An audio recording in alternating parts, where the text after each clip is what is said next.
Let's say that GDP per capita number where things start to change drastically. In today's ecosystem, let's assume it's $5,000 per person.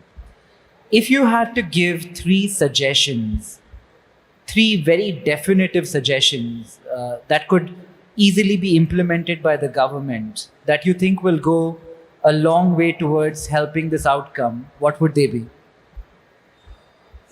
To enhance the GDP? Take it to GDP of $5,000 per capita. Yeah, well, we have a neighbor in the north, China.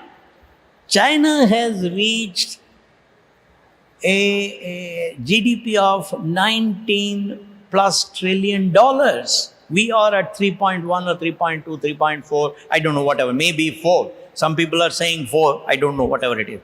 In other words, a neighbor of ours up in the north, which had all the same problems as us, which, has reached a GDP 5 times India's or 6 times India's.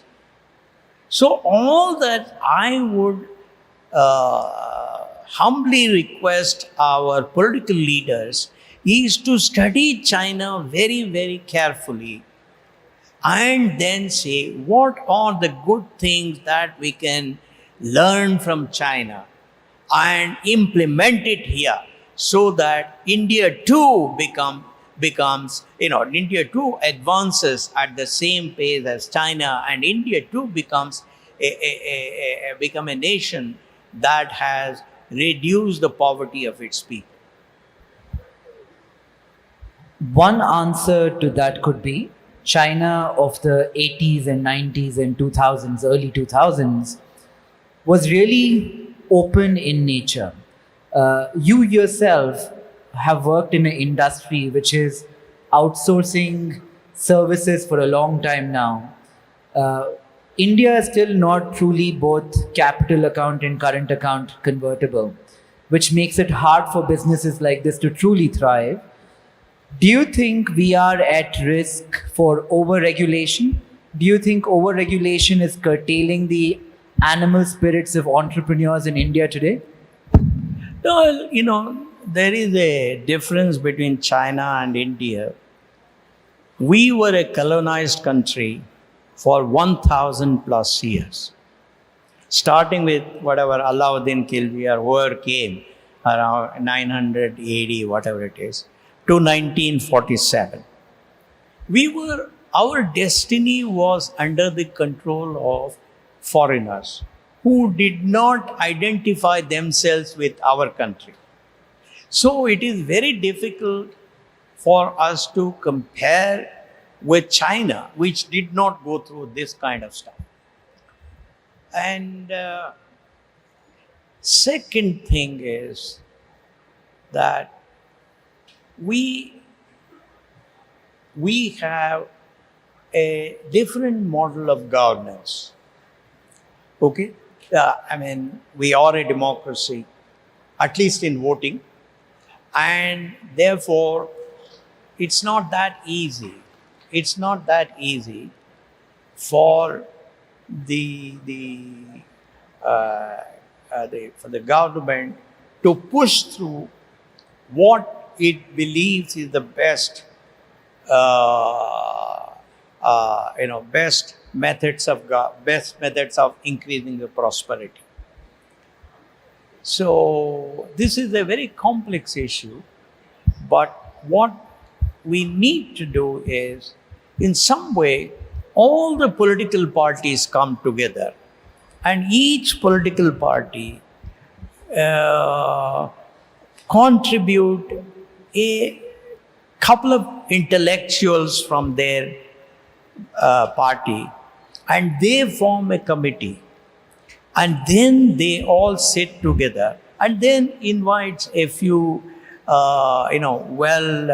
successful, well-experienced academicians and corporate leaders and all, and then say, what are the practical solutions that we can come out with so that we move up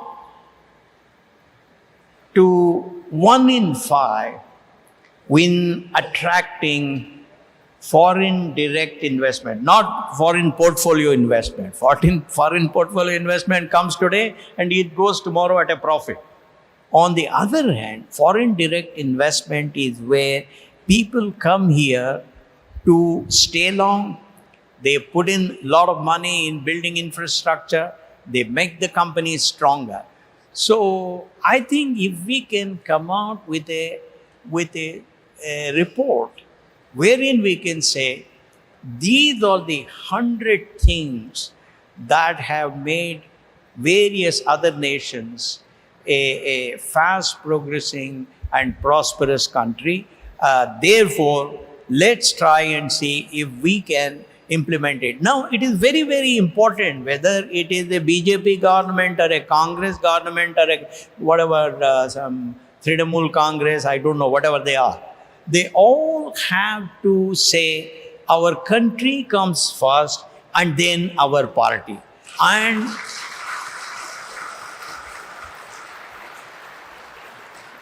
And in order to do that, we may have to make certain minor adjustments in the aspirations of our own party. I think that is the kind of India I am looking for. I am 78. I don't know how many years I will live. But if I can see such a coming together of the wonderful political leaders that we have in this country, sit together,